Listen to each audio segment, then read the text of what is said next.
From a childhood of poverty and gang violence, Eric Adams rose through the ranks of the New York Police Department before being elected as just the second black mayor of the city. But his promise to beef up policing has brought him into conflict with one of the most powerful African-American social justice movements. It doesn't matter if we share the same skin hue.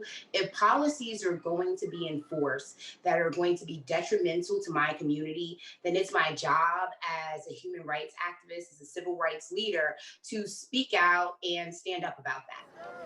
The death of George Floyd during a police arrest in Minnesota in 2020 led to mass protests against police brutality across the United States.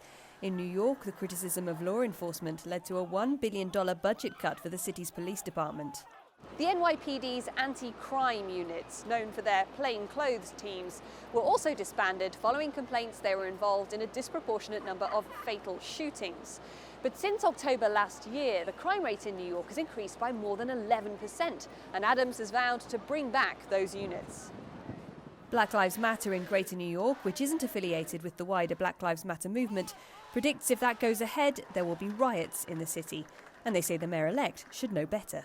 He talked about his experience, how he was brutalized by the police, how his brother was brutalized by the police.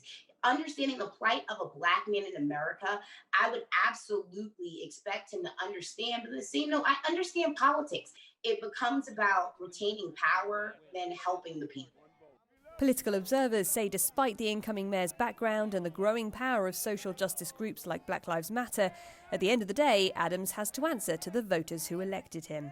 He largely won in the African American and Latino neighborhoods. Those residents tend to be older, more conservative. And in Manhattan, he got support from a lot of white voters who really did want to see crime reduction. The generational divide is real. The younger voters are much more focused on criminal justice reform. But, those older voters are the ones that have sort of propelled Eric Adams to become mayor of the city.